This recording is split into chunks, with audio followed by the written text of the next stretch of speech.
हाग्रामा महिलारि बिथाङा थांनाय समाव जाबायदि गोरोन्थि खामानि मावबोबाय आरो बै गोरोन्थिनि थाखायनो दिनै हाग्रामा महिलारि बिथाङा रावखौबो आसि थुनानै बाथ्रा बुंनो हानाय गोहो गैला। बे बाथ्राखौ जोंनिफ्राय बानायना बुंनाय नङा एबा जोंनिफ्राय गोसो जानानै बुंनाय बाथ्रा नङा। बे बाथ्राखौ बुंदों आथिखालनि बिटिआरनि गाहाय मावफुं सोद्रोमा प्रमद बर' बिथाङा। आरो बे समाव मख'नांगोन दि बिटिआर काउन्सिल बिसायख'थिनि बारहावाया जेथिंबो गुदुं बार बारगासिनो। बेरेखा दोलो आरो आथिखालनि जा रुलिं गभर्नमेन्ट एबा गुबुन गुबुन राजखान्थिनि दैदेनगिरिफोरनि गेजेराव दान्थे बिदान्थेया सानफ्रोमबो सोलिगासिनो आरो सोलिबाय थागोन। जेब्लासिम बिटिसि काउन्सिल बिसायख'थिया जोबनानै थाङा अब्लासिम बे बिसायख'थिनि बाथ्राखौ लानानै दान्थे बिदान्थे खालामनाया जोबनाय नङा। आरो बेबायदिनो फिन आरोबाव हाग्रामा महिलारि बिथांनि दैदेननाय गोबां दैदेनगिरिफ्रा बिपिएफनि गोबां दैदेनगिरिफ्रा आथिखालनि जा प्रमद बर'नि खामानि मावनायखौ लानानै गोबां आसि थुनानै बाथ्रा बुंदों। बेखौ नोजोर होनानै बिटिआरनि गाहाय मावफुं सोद्रोमा प्रमद बर' बिथाङा अजद दैखांदों दि दिनैनि समाव बिपिएफआ एबा हाग्रामा महिलारिनि दैदेननाय एबा बिपिएफ राजखान्थि दोलोनि दैदेनगिरिफ्रा सासेबो सोरखौबा आसि थुयै बाथ्रा बुंनो हानाय जेबो गोहो गैया होननानै अजद होदों बिटिआरनि गाहाय मावफुं सोद्रोमा प्रमद बर' बिथाङा। हाग्रामा महिलारिया गोदोनि आरो दानि हिसाब खालामनोब्ला फै आं साखाफारा, जेराव जाख्ल'नायनि बाथ्राया मोननैबो साइडआव बे समाव ओंखारबाय थायो एबा गोबां बाथ्रा दान्थे बिदान्थे जायो। आरो बेफोरखौ हिसाब किताब खालामनो थाखाय आथिखालनि बिटिआरनि गाहाय मावफुं सोद्रोमा प्रमद बर' बिथाङा चेलेन्ज खालामदों। जुदि गोहो दङब्ला हाग्रामा महिलारि बिथाङा बिथांनि 19 बोसोर सरकार सालायनाय समाव खामानि मावनाय, जाख्ल'नाय, रां बाहायनाय बेफोरखौ आरो आथिखालनि जा प्रमद बर'नि दैदेननाय 5 बोसोरनि सोरखारनियाव एबा सोरखारनि जा हिसाब किताब बे हिसाब किताबखौ गोहो दङबा हाग्रामा महिलारि बिथाङा फै, जों बोसोराव बोसोरफ्रोमबो हिसाब किताब खालामनानै होगासिनो दं होननानै बे समाव रोखा बाथ्रा बुंदों बिटिआरनि गाहाय मावफुं सोद्रोमा प्रमद बर' बिथाङा।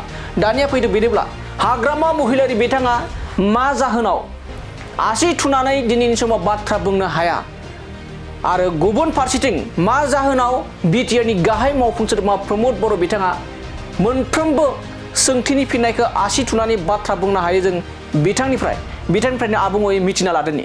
तो যদি হিসাব নিকাচ কৰিব লাগে আমিতো ৰাজি আছোঁ। প্ৰত্যেক বছৰত কিমান হত্যা হৈছে, কোনে মৰিছে, কোনে মৰা নাই, কোনে মাৰিছে, এইবিলাক সব ওলাই যাব। গতিকে আজিৰ সময়ত বিপিএফৰ বেলেগক আঙুলি দেখাব পৰা তেখেতসকলক নৈতিক অধিকাৰ নাই। ৰাজনীতি কৰক আপুনি, গণতন্ত্ৰ দেশত সবে ৰাজনীতি কৰিব, কথা ক'বলৈ সবৰে বাক স্বাধীনতা আছে।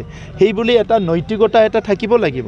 আজি আমি দায়িত্ব লৈ ৰেছপনচিবিলিটি লৈ নৈতিকতাৰে কাম কৰি আছোঁ আৰু কৈ আছোঁ বিপিএফৰ মানুহবিলাক অন্তত হত্যা, হিংসা, কিবা কিবি, জুৱা, মদ, ভাং এইবিলাকৰ ওপৰত কথা ক'বলৈ ইহঁতক মানে শোভা নিদিয়ে।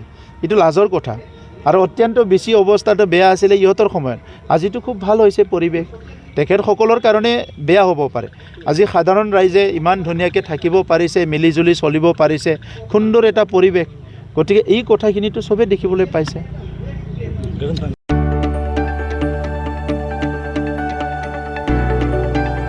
गोजोनथाव खौरां, बर'नि आंगोथार गोथाव ओंख्रि जानो मोजां मोनग्रा रायजो राजाफोरनि थाखाय गोजोनथाव खौरां। बर'नि आंगोथार ओंख्रि जानो मोजां मोनग्रा रायजो राजाफोरा बे गोदानै खुलिनाय लाइजौ हटेलाव हाबफैनो हागोन। जाखांफुहांनाय लाइमोन फालांगिरि गपेश बसुमतारिया अदालगुरिनि टंलायाव बेखेवदों बर'नि आंगोथार ओंख्रि मोनग्रा गंसे हटेल। अदालगुरि जिल्ला टंलानि मिउनिसिपाल बर्ड मावख'नि साखाथियाव गोदानै बर'नि गोग्गो जानाय आदारनि गंसे लाइजौ मुंनि हटेल बेखेवदों।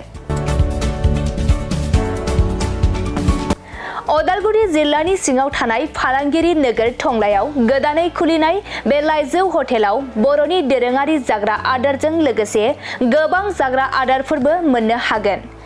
गोदानै बेखेवजानाय बे लाइजौ हटेलाव अमा बेदर, बोरमा, लकेल ना, साम', नारजि, अनला खारै, थास', मैथा आरो नाफाम आरो गोबां आइटेमफोरखौ मोननो हागोन। बेनिखायनो नोंथाङाबो अदालगुरि जिल्ला टंला लामाजों थांलाय फैलाय खालामोब्ला बे गोदानै खुलि जानाय लाइजौ हटेलाव हाबनानै बर'नि दोरोङारि गोथाव जाग्रा आदारफोरखौ जालांनो हागोन आरो नोंथाङा नैबे 9101758967 जानबुं नम्बरनि गेजेरजों खौरां लाहरनानै आबुङै मिथिना लानो हागोन।